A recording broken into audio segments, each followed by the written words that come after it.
Assalamu alaikum dear students, how are you all? I hope you will be fine and spending quality time at your home. In the last video we have learnt about the chemical equilibrium and the difference between reversible and irreversible chemical reactions. Irreversible reactions में हमने क्या पढ़ा था, वो reactions जो reverse नहीं हो सकते, यानी कि एक दफ़ा reactants ने react करके product बना दी, then product जो है वो जो है reactants में change नहीं होगी. यानी ये रिएक्शंस जो होते हैं वो कंप्लीट होते हैं जिसमें हमारे पास प्रोडक्ट की कंसंट्रेशन आती है, लेकिन रिएक्टेंट्स जो हैं वो जैसे जैसे प्रोडक्ट बनाना शुरू करते हैं उनकी क्वांटिटी ख़त्म हो जाती है और सिर्फ हमारे पास सिस्टम के अंदर प्रोडक्ट्स की क्वांटिटी मिलती है और ये रिएक्शंस कंप्लीट होते हैं. अगर हम इरिवर्सिबल रिएक्शंस की बात करें कि इसमें हमारे पास अगर हम डेली लाइफ में एग्जांपल देखें तो हमारे पास ये है कि हम कार्बन है, उसको अगर हम ऑक्सीजन की मौजूदगी में बर्न करते हैं तो कार्बन डाइऑक्साइड गैस प्रोड्यूस होती है और साथ क्या है, हीट रिलीज़ होती है. अब एक दफ़ा जो है कार्बन जो है ऑक्सीजन के साथ रिएक्ट करके उसने कार्बन डाइऑक्साइड बना दी, तो ये नहीं होगा कि हम एक दफ़ा ये प्रोडक्ट बन चुकी है, ठीक है, तो यानी कि रिएक्टेंट्स ने प्रोडक्ट बना दी है, लेकिन अब ये नहीं होगा, ये कंप्लीट रिएक्शन है, क्योंकि अब ये नहीं हो सकता कि हम दोबारा से कार्बन डाइऑक्साइड गैस को और हीट को जो है आपस में रिएक्ट करवाएं और उसको दोबारा चेंज करें रिएक्टेंट्स में, तो ऐसा पॉसिबल नहीं है. तो ये एक कंप्लीट रिएक्शन है जो कि रिवर्स नहीं हो सकता. एक दफ़ा रिएक्टेंट्स ने रिएक्ट करके प्रोडक्ट बना दी, लेकिन वही प्रोडक्ट दोबारा रिएक्टेंट्स में चेंज नहीं हो सकती. This type of reaction is called irreversible reaction, ठीक है. अब सेकंड एग्जांपल है हमारे पास कि रस्टिंग ऑफ आयरन, ठीक है. लोहे को जो जंग लगता है वो भी क्या है, जिसमें हम देखते हैं हमारे पास आयरन है और ऑक्सीजन है. ये जब आपस में रिएक्ट करते हैं in the presence of water, जब वो आप आयरन को जो है किसी मॉइस्ट एरिया में या मॉइस्ट वाली जगह पे रखो जहाँ पे हवा के अंदर जो है वो नमी है, मॉइस्चर है, वाटर है, तो क्या करेगा आयरन, वो ऑक्सीजन और वाटर वो क्या करेगा, उस ऑक्सीजन के साथ रिएक्ट करेगा. यहाँ पे होगा कि 4 आयरन होंगे और 3 ऑक्सीजन के मॉलिक्यूल, ये आपस में रिएक्ट करके बनाएंगे Fe2O3. आयरन ऑक्साइड के 2 मॉलिक्यूल्स बनाएंगे, डैट इज़ कॉल्ड रस्ट. तो एक दफ़ा ये आयरन ऑक्साइड के जो 2 मॉलिक्यूल्स बन गए तो ये दोबारा जो है आयरन और ऑक्सीजन में सेपरेट नहीं हो सकते. It means this reaction is a irreversible reaction because once the reactants have been converted into the products, then products can not be reversed back into the reactants, ठीक है. तो हमारे पास ये नेचर में इरिवर्सिबल रिएक्शंस हैं जिनकी हमने examples पढ़ी हैं. अब हम पढ़ेंगे रिवर्सिबल रिएक्शन की एग्जांपल. रिवर्सिबल रिएक्शन की हमने एग्जांपल पढ़ी थी हाइड्रोजन आयोडाइड वाली, जिसमें हम कहते थे कि हाइड्रोजन और आयोडीन आपस में रिएक्ट करके जो है ये रिवर्सिबल रिएक्शन है. तो रिवर्सिबल रिएक्शन को हम हमेशा डबल एरो से रिप्रेजेंट करेंगे. अच्छा, आपने याद रखना है एरो को ऐसे नहीं कंप्लीट शो नहीं करना, ये रॉन्ग है. आपने हमेशा हाफ एरो फॉरवर्ड और हाफ एरो रिवर्स के तौर पर जाहिर करना है, ठीक है. तो ये हमारे पास आ गया डबल हेडेड एरो. तो ये जो हाइड्रोजन और आयोडीन आपस में रिएक्ट करके क्या बनाती हैं, हाइड्रोजन और आयोडीन 2 मॉलिक्यूल्स बनते हैं हाइड्रोजन आयोडाइड के, ठीक है. ये हमारे पास था रिवर्सिबल रिएक्शन की ये एग्जांपल थी जो हमने लास्ट वीडियो में पढ़ी थी. अब हम आज पढ़ने वाले हैं सेकंड एग्जांपल, जिसमें हम पढ़ेंगे फॉर्मेशन ऑफ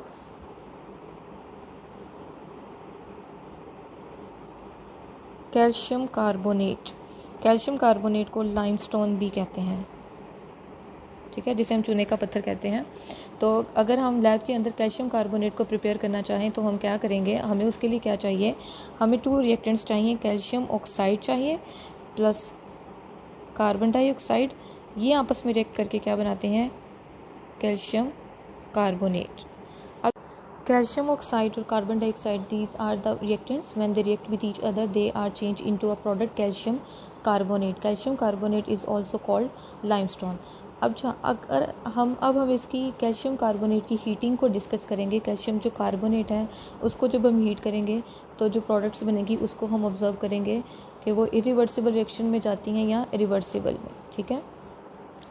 कैल्शियम कार्बोनेट की जो फॉर्मेशन है उसमें हमने पढ़ा कि कैल्शियम ऑक्साइड और कार्बन डाइऑक्साइड जो है वो आपस में रिएक्ट करके कैल्शियम कार्बोनेट बनाते हैं.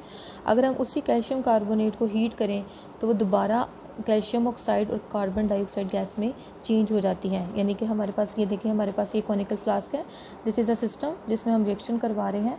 हमारे पास यहाँ पे है कैल्शियम कार्बोनेट, इसको जब हम हीट करेंगे तो क्या होगा, जाहिर है ये कैल्शियम कार्बोनेट जो है ये ब्रेक हो जाएगी अपने जो है कंपोनेंट्स में जिनसे वो मिलकर बनी। तो इस रिएक्शन को हम कहेंगे ये हमारे पास क्या है, डीकम्पोजिशन रिएक्शन। क्या बनेगा, कैल्शियम ऑक्साइड बनेगी और प्लस कार्बन डाइऑक्साइड गैस बनेगी। इसको हम डीकम्पोजिशन बोलेंगे, ठीक है। ये हमारे पास हो गया forward reaction, decomposition of calcium carbonate. अब अगर हमारे पास सिस्टम, आपने याद रखना है दो तरह के होते हैं, ओपन सिस्टम और क्लोज सिस्टम।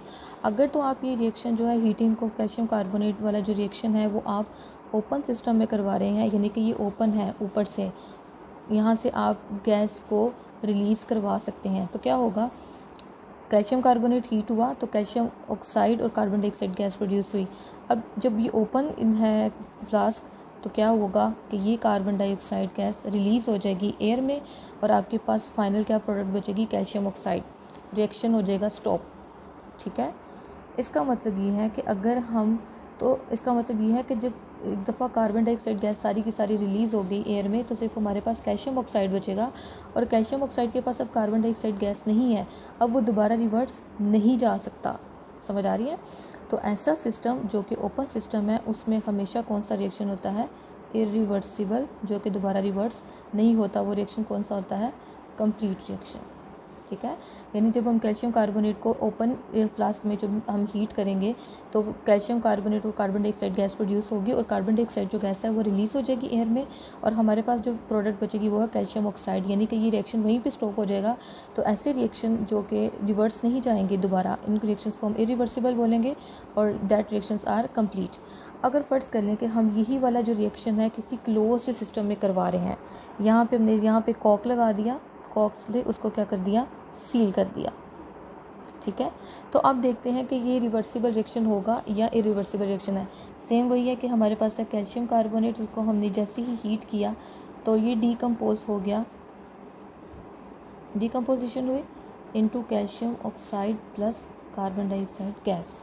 अब ये सिस्टम क्लोज है, कार्बन डाइऑक्साइड गैस जो है वो रिलीज़ नहीं हो सकती। तो क्या होगा, यही कैल्शियम ऑक्साइड, ये हमारे पास ये फॉरवर्ड रिएक्शन था डीकम्पोजिशन वाला।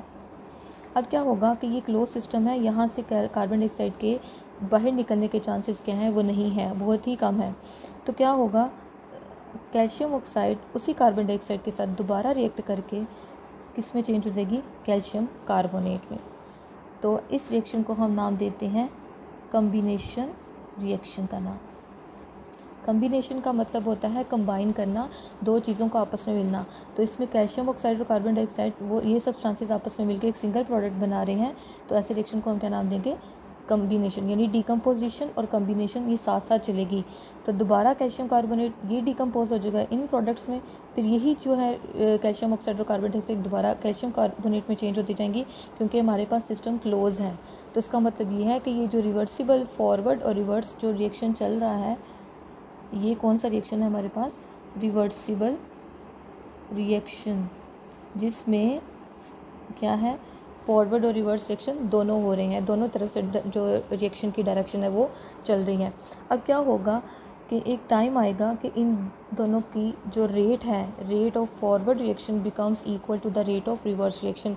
रेट का मतलब स्पीड ऑफ द रिएक्शन, जितनी स्पीड से डीकम्पोजिशन हो रही है उतनी ही स्पीड से कम्बिनेशन रिएक्शन भी चल रहा है। जितनी स्पीड से कैल्शियम कार्बोनेट डीकम्पोज होकर कैल्शियम ऑक्साइड और कार्बन डाइऑक्साइड गैस बनाएगा, उतनी ही स्पीड से कैल्शियम ऑक्साइड और कार्बन डाइऑक्साइड आप गैस मिलके आपस में दोबारा कैल्शियम कार्बोनेट बनाएंगे। यानी डीकम्पोजिशन और कम्बिनेशन ये दोनों साथ साथ चलती रहेगी और इनकी दोनों की जब स्पीड बराबर हो जाएगी, यानी रेट ऑफ फॉरवर्ड रिएक्शन जितनी स्पीड से रेट ऑफ फॉरवर्ड रिएक्शन हो रहा है उतनी स्पीड से रेट ऑफ रिवर्स रिएक्शन होगा।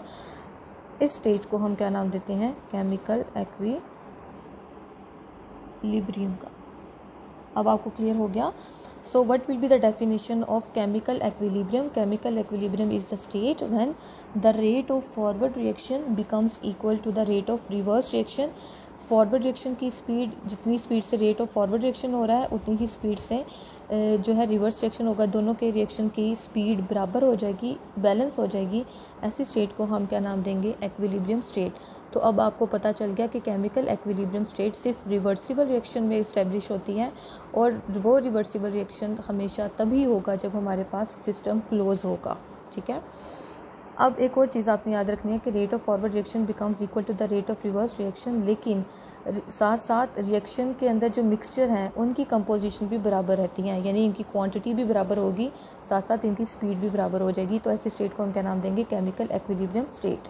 अब हम देखते हैं कि केमिकल एक्विलिब्रियम की बेसिकली 2 टाइप्स होती हैं, स्टैटिक एक्विलिब्रियम और एक है डायनामिक एक्विलिब्रियम।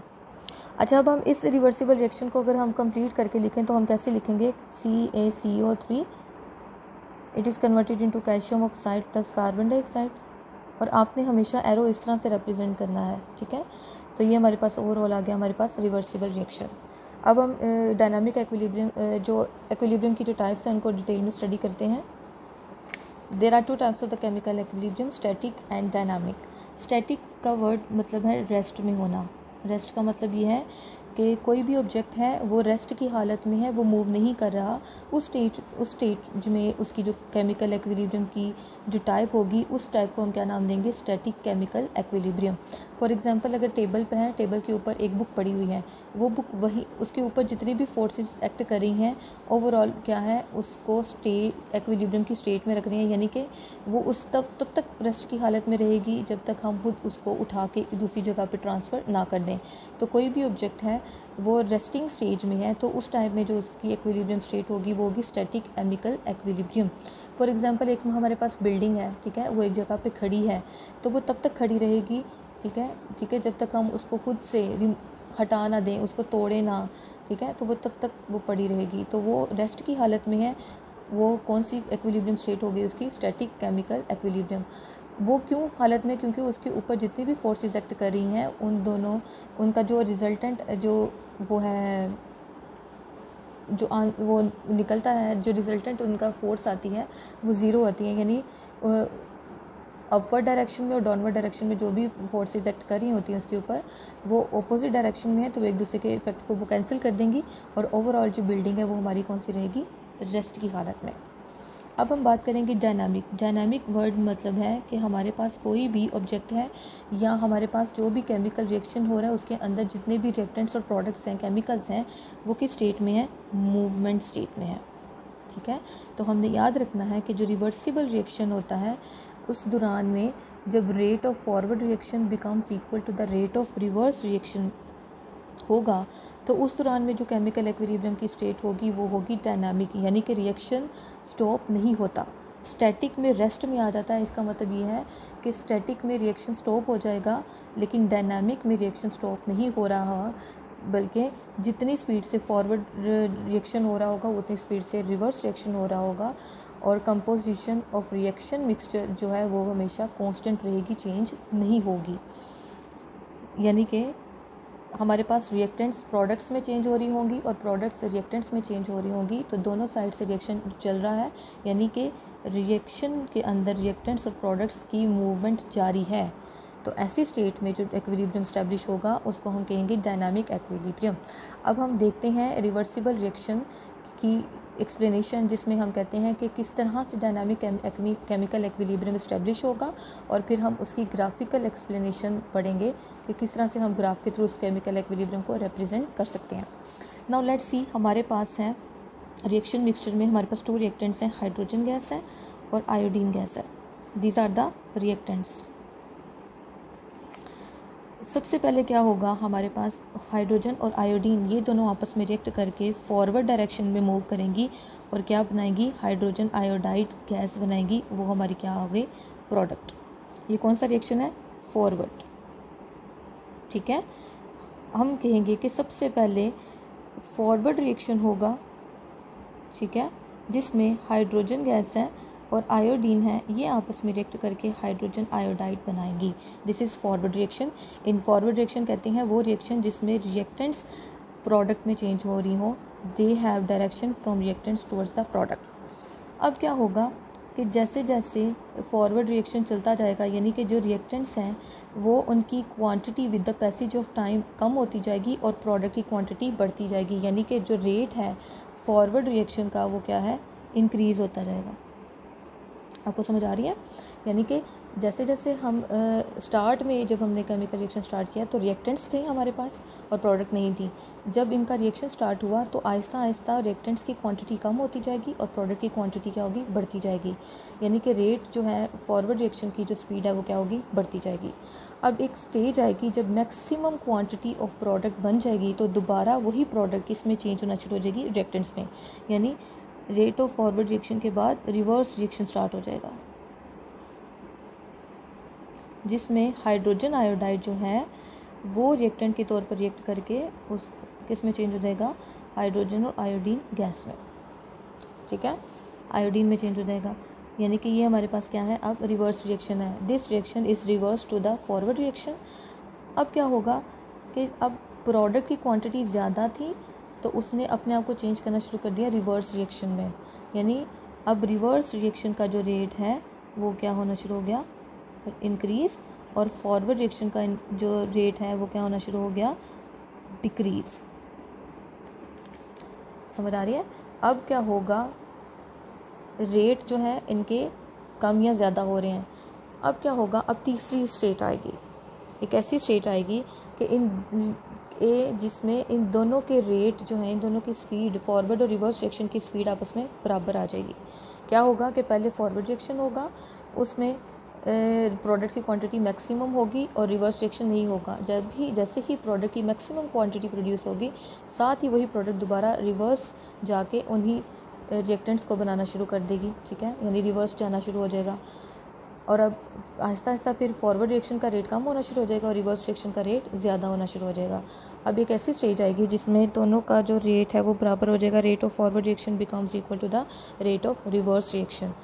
तो ऐसी स्टेज को हम क्या नाम देंगे कि डायनामिक एक्विलिब्रियम स्टेट इस्टेब्लिश हो गई है। यानी कि रिएक्शन के अंदर रिएक्टेंट्स और प्रोडक्ट्स की मूवमेंट जारी है। They are changing from reactants towards product, और प्रोडक्ट्स रिएक्टेंट्स में चेंज हो रहे हैं, लेकिन उनके जो रेट हैं, उनकी स्पीड जो है, जितनी स्पीड से फॉरवर्ड रिएक्शन हो रहा होगा उतनी स्पीड से रिवर्स रिएक्शन का रेट जो होगा, दोनों के स्पीड बराबर हो जाएगी। ऐसी स्टेट को हम क्या नाम देंगे, dynamic chemical equilibrium.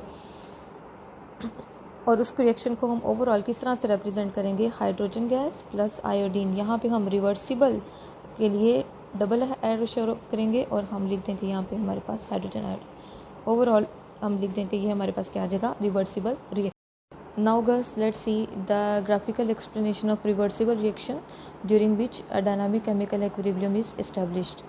Initial stage पे जब हम रिएक्शन के मिक्सचर के अंदर जो हमारा जो सिस्टम है जिसके अंदर हम रिएक्टेंट्स को लेते हैं, ठीक है, तब हमारे पास सिर्फ रिएक्टेंट्स की ही क्वांटिटी होती है। ठीक है, जैसे जैसे टाइम स्टार्ट होता है, यानी ज़ीरो से हम स्टार्ट करते हैं, जैसे जैसे टाइम स्टार्ट होना शुरू हो जाता है तो रिएक्टेंट्स जो हैं वो प्रोडक्ट बनाना शुरू कर देते हैं। यानी कि फॉरवर्ड रिएक्शन का जो रेट है वो बढ़ना शुरू हो जाता है।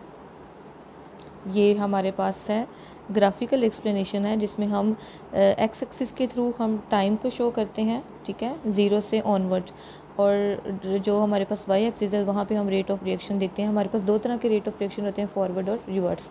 एट ज़ीरो स्टेज, जब ज़ीरो टाइम पे हमारे पास जो है अभी रिएक्शन स्टार्ट नहीं हुआ तो मैक्सिमम क्वांटिटी किसकी हमें मिलेगी, सिर्फ रिएक्टेंट्स की। जैसे ही टाइम स्टार्ट होगा ज़ीरो से आगे, जैसे स्टार्ट होगा रिएक्शन, तब रिएक्टेंट्स की क्वांटिटी क्या होगी, कम होनी शुरू हो जाएगी और प्रोडक्ट की क्वांटिटी बढ़ना शुरू हो जाएगी। यानी फॉरवर्ड रिएक्शन का रेट बढ़ना शुरू हो जाएगा। तो ये हम यहाँ पे देखेंगे हमारे पास पीक वैल्यू में आती है, फॉरवर्ड रिएक्शन का जो रेट है वो क्या है, बढ़ना शुरू हो गया, पीक पे आएगा मैक्सिमम क्वांटिटी में। जब जैसे जैसे टाइम गुजरता जाएगा रिएक्टेंट्स की क्वांटिटी कम होती जाएगी और प्रोडक्ट की क्वांटिटी ज़्यादा होती जाएगी और rate of forward reaction Aahista Aahista कम होना शुरू हो जाएगा। क्यों? क्योंकि जैसे जैसे फॉरवर्ड रिएक्शन स्टार्ट होता जाएगा तो क्वांटिटी जो है रिएक्टेंट्स की कम होना शुरू हो जाएगी और मैक्सिमम हमारे पास कौन सी आएगी, क्वांटिटी प्रोडक्ट की। जैसे ही मैक्सिमम क्वांटिटी होगी प्रोडक्ट की, जैसे जैसे वो बढ़ रही है तो रिएक्टेंट्स की जो रेट है, जो रिवर्स रिएक्शन का जो रेट है वो तो ज़ीरो पे बिल्कुल कम है, ना होने के बराबर होता है। जैसे ही मैक्सिमम क्वांटिटी ऑफ प्रोडक्ट बनना शुरू हो जाती है, वही क्वांटिटी दोबारा रिवर्स रिएक्शन में जाके उन्हीं रिएक्टेंट्स को बनाना शुरू कर देती है। यानी कि फॉरवर्ड रिएक्शन के बाद रिवर्स रिएक्शन का रेट स्टार्ट हो जाता है और फॉरवर्ड रिएक्शन का जो रेट है वो आहिस्ता आहिस्ता कम होना शुरू हो जाता है और रिवर्स रिएक्शन का रेट बढ़ना शुरू हो जाता है। यानी आपने याद रखना है, जब फॉरवर्ड रिएक्शन का रेट कम होगा तो रिवर्स रिएक्शन का रेट बढ़ना शुरू हो जाएगा। ये आहिस्ता फॉरवर्ड रिएक्शन आहिस्ता आहिस्ता कम हो रहा है और रिवर्स रिएक्शन आहिस्ता आहिस्ता क्या हो रहा है, इंक्रीज़ आएगा। लेकिन जैसे जैसे टाइम चेंज होगा, एक टाइम आएगा कि दोनों आके एक पॉइंट पे मिलेंगे जहाँ पे उनका रेट आपस में बराबर हो जाएगा। फॉरवर्ड रिएक्शन का रेट आपस में बराबर हो जाएगा रेट ऑफ रिवर्स रिएक्शन के। इस पॉइंट पे कहेंगे कि दोनों के रेट में बैलेंस आ गया है, एक स्ट्रेट लाइन शुरू हो रही है। This point is called dynamic equilibrium is established. ठीक है, जब rate of forward reaction becomes equal to the rate of reverse reaction तो इक्विलिब्रियम स्टेट आएगा और हम ओवरऑल रिवर्सिबल रिएक्शन को इस तरह से रिप्रेजेंट करेंगे। ठीक है, ये थी हमारे पास ग्राफिकल एक्सप्लेनेशन। फॉरवर्ड रिएक्शन का रेट जब कम होगा, रिवर्स रिएक्शन का रेट ज़्यादा होगा और एक टाइम आएगा, एक स्टेट आएगी जहाँ पे उन दोनों के रिएक्शन के रेट आपस में बराबर हो जाएंगे। अब हमने पढ़ लिया है कि रिवर्सिबल रिएक्शन के अंदर डायनामिक केमिकल इक्विलिब्रियम कैसे स्टैब्लिश होता है और उसको हम ग्राफिकल एक्सप्लेनेशन के थ्रू कैसे रिप्रेजेंट करते हैं। ठीक है।